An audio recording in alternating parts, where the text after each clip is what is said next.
Welcome to CBSE English Teacher. Let's now look at the line by line explanation of the second story of the lesson Memories of Childhood, entitled as We Too Are Human Beings, for Class 12 English. Let's begin with the lesson now. About the author. Bama is the pen name of a Tamil Dalit woman from a Roman Catholic family. She has published three main works. Number 1, an autobiography Kurukku, number 2, a novel Sangati, and number 3, a collection of short stories Kisumbukkaran. The following excerpt has been taken from Kurukku. Kurukku means Pamira leaf, which with their serrated edges on both sides are like double-edged swords. Introduction to the lesson.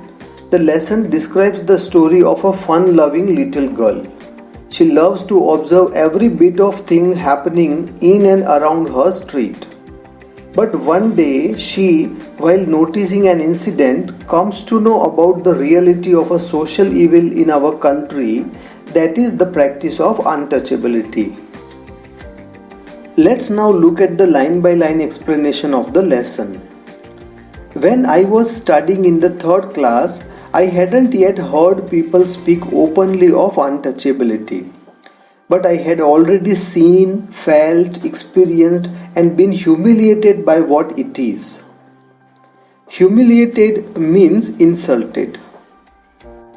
The writer says that when she was a student in the third class, she had never heard anyone speaking openly about untouchability. But she, by then, had already seen and felt it. For her, it was very embarrassing to experience the concept of untouchability. I was walking home from school one day, an old bag hanging from my shoulder. It was actually possible to walk the distance in 10 minutes, but usually it would take me 30 minutes at the very least to reach home. It would take me from half an hour to an hour to dawdle along, watching all the fun and games that were going on, all the entertaining novelties and oddities is the streets, the shops and the bazaar. Dawdle means waste time or idle. Novelties means newness or freshness. And oddities means strange things. The writer says that one day she was coming back home from her school. She was carrying an old bag with her. The distance between her school and home was only 10 minutes, but she would take 30 minutes to reach her home. It was so because she used to waste her time in the street watching all the fun and games happening there. She used to see new or sometimes strange things happening there. And then there were the shops and the bazaar that she loved to see.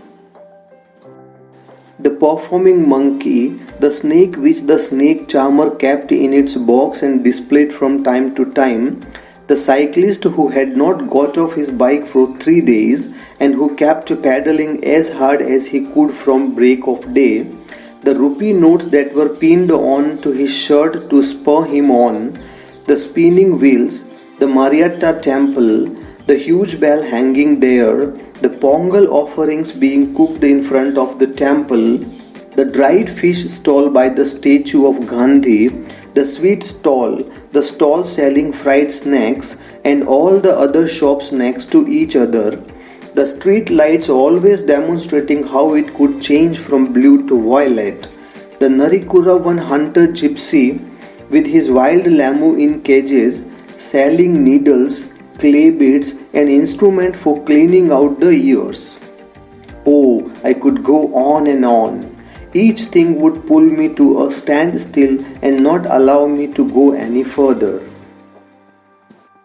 Snake charmer is an entertainer who appears to make snakes move by playing music.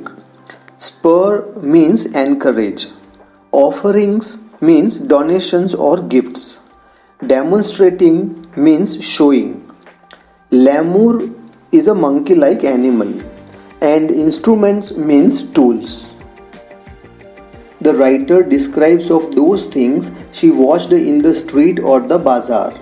There was a performing monkey, a snake charmer who could make snakes move by playing music. He would keep the snake in a box and display it from time to time. There was a cyclist also who had been riding his bike from past 3 days. He pedaled hard to continue his riding as he was into some kind of contest. Somebody had pinned the rupee notes on his shirt so as to encourage him and keep him going on his cycle. Then there were spinning wheels and the Mariatta temple. There was a huge bell hanging inside the temple.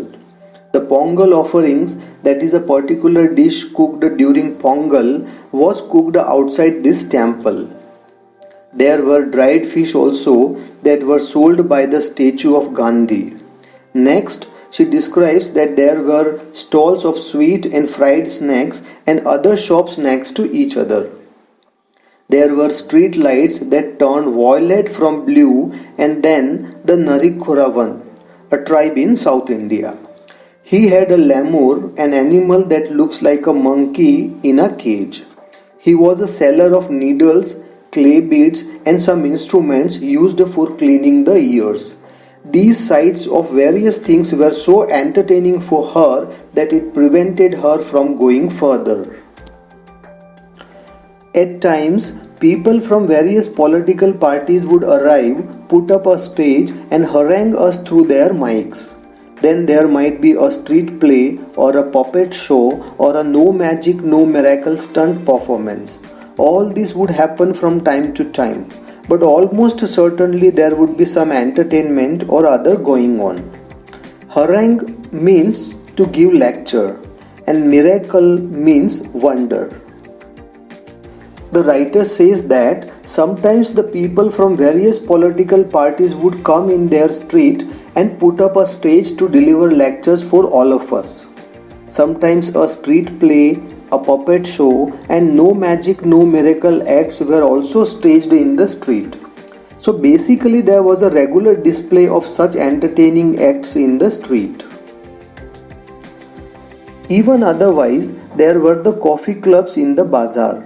The way each waiter cooled the coffee, lifting a tumbler high up and pouring its contents into a tumbler held in his other hand. Or the way some people sat in front of the shops chopping up onions, their eyes turned elsewhere so that they would not smart. Or the almond trees growing there and its fruit which was occasionally blown down by the wind. All these sights taken together would tether my legs and stop me from going home. Tumbler means jug and tether means tie up. She further says that even if no such act was staged in the streets, then also there were the coffee clubs in the bazaar. She liked the way waiters cooled the coffee by pouring it from one jug to another. There were some other people who used to sit in front of their shops and chop onions. They always turned their eyes on the other side so as to save them from getting teary. Other interesting things for the writer was an almond tree that was still growing and whose fruit was blown away by the wind. All these sights were so interesting for the writer that she couldn't help her from stopping there and watching them. She feels like her legs been tied up so that she could not reach her home. And then, according to the season, there would be mango, cucumber, sugar cane, sweet potato, palm shoots, gram, palm syrup and palm fruit, guavas and jackfruit. Every day I would see people selling sweet and savory fried snacks, payasam, halwa, boiled tamarind seeds and iced lollies. Savory is a salt or spicy dish. Payasam is a sweet dish made with rice and milk, and iced lollies are pieces of flavored ice on sticks. There were sellers of various things in the bazaar. They used to sell items as per the season. So there were mango, cucumber, sugar cane, sweet potato, palm shoots, gram, palm syrup, guavas and jackfruit for sale. Even the writer saw many other sailors selling sweet and spicy snacks, payasam, halwa, boiled tamarind seeds, and iced lollies. So the writer was quite a good observer and she used to notice every bit of thing happening in the market street. Gazing at all this, one day I came to my street, my bag slung over my shoulder. At the opposite corner, though a thrashing floor had been set up and the landlord watched the proceedings, seated on a piece of sacking spread over a stone ledge. Our people were hard at work, driving cattle in pairs round and round to tread out the grain from the straw. The animals were muzzled so that they wouldn't help themselves to the straw. I stood for a while there watching the fun. Gazing means looking. Thrashing floor means a specially flattened outdoor surface to separate the grain from straw. Proceedings means events or activities. Sacking means bagging. Ledge means shelf. Tread means walk. And muzzled means a covering used to cover the mouth of an animal. The writer says that looking at all those skits and beautiful things all day, she then entered her own street. On the opposite side of the street, there was a newly made thrashing floor, a flattened outdoor surface made to separate grain from straw. The landlord was sitting on a stone shelf and was watching people work in his field. She then describes the laborers who are working in the field. They belonged to the writer's community. She says that they are very hardworking and they were driving the cattle in pairs in the field. They were doing so to separate the grain from the straw. Further, she says that the mouths of the animals were covered so as to stop them from eating grains. All this was such a fun to watch for her. Just then, an elder of our street came along from the direction of the bazaar. The manner in which he was walking along made me want to double up. I wanted to shriek with laughter at the sight of such a big man carrying a small packet in that fashion. I guessed there was something like vadai or green banana bhaji in the packet because the wrapping paper was stained with oil. He came along holding out the packet by its string without touching it.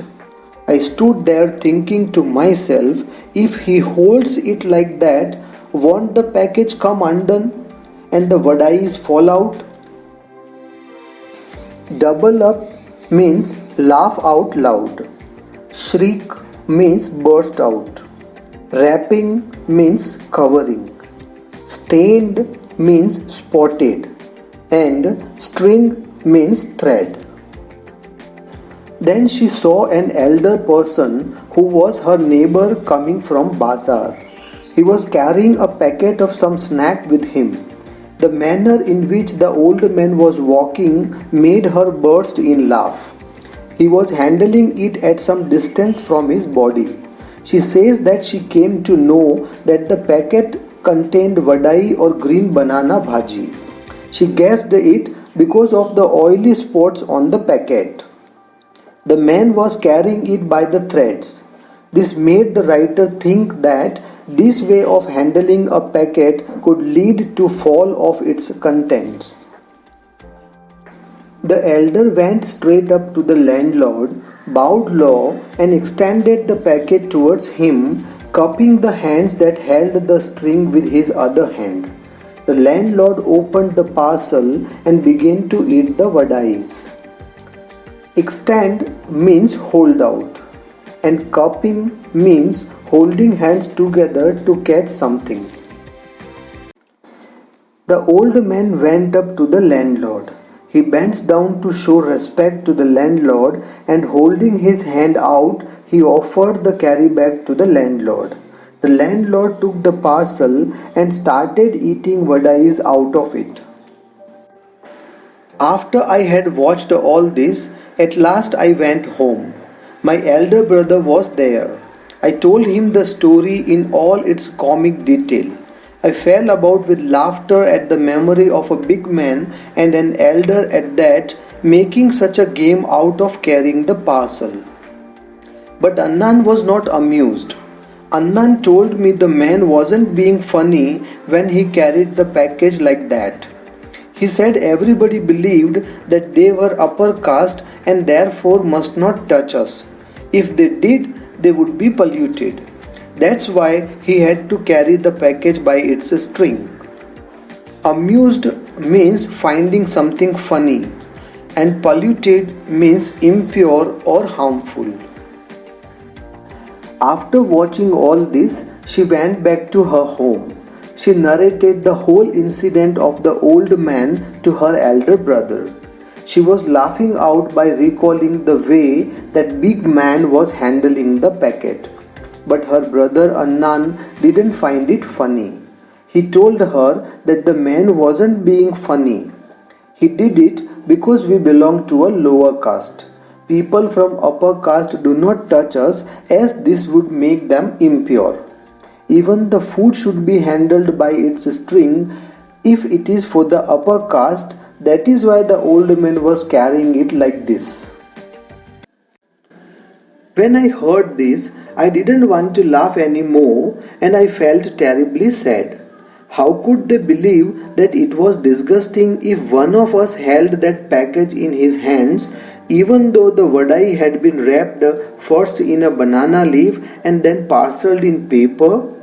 I felt so provoked and angry that I wanted to touch those wretched vadais myself straight away. Why should we have to fetch and carry for these people, I wondered. Such an important elder of ours goes meekly to the shops to fetch snacks and hands them over reverently, bowing and shrinking to this fellow who just sits there and stuffs them into his mouth. The thought of it infuriated me. Terribly means horribly.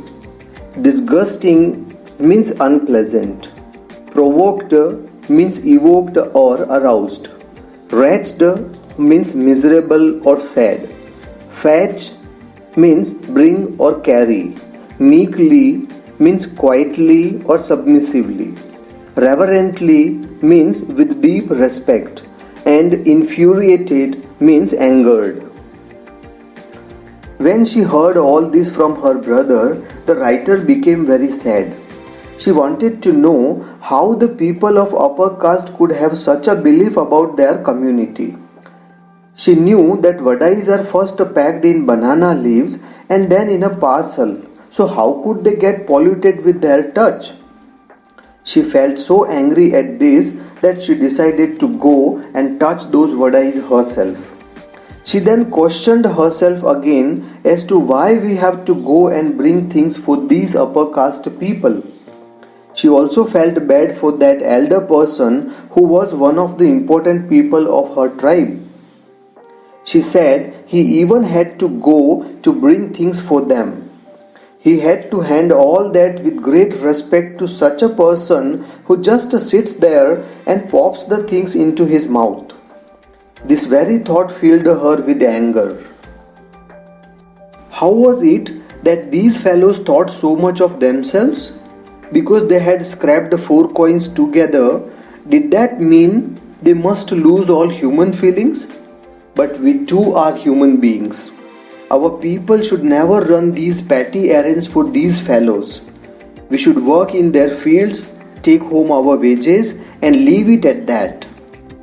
Scrapped here means saved, and errands means tasks or jobs.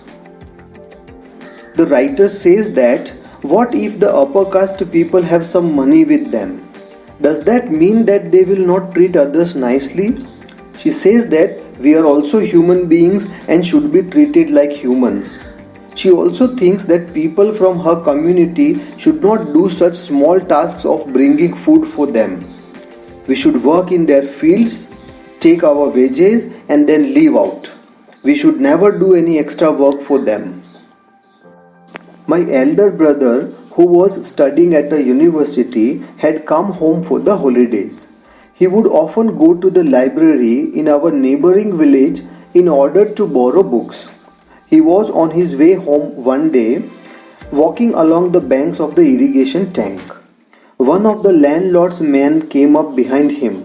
He thought my Annan looked unfamiliar, and so he asked, "Who are you, Appa? What's your name?" Annan told him his name. Immediately the other man asked, "Thambi, on which street do you live?" The point of this was that if he knew on which street we lived, he would know our caste too. Irrigation tank means water pond made for watering fields, and Thambi means brother. The writer's elder brother had come home for the holidays.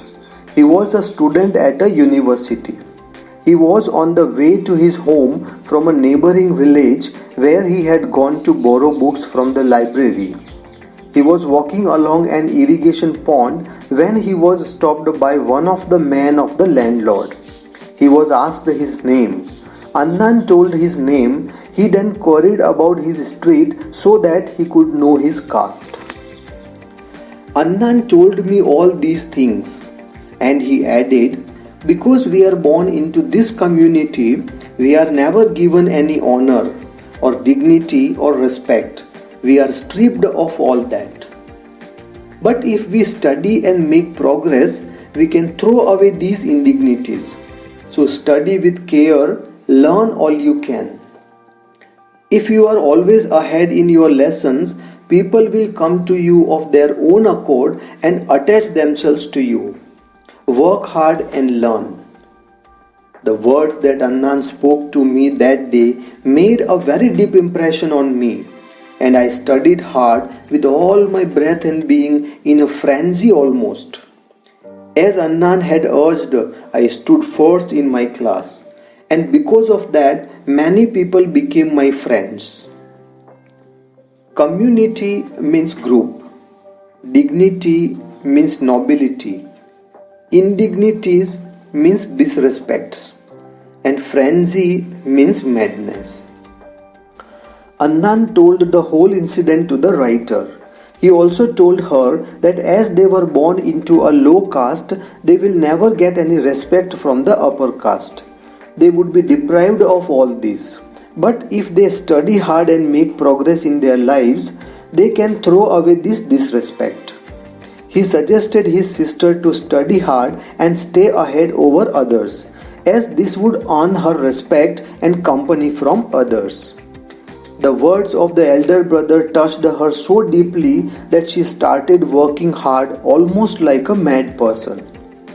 As Annan had asked, she stood first in her class, and because of this, she made so many friends.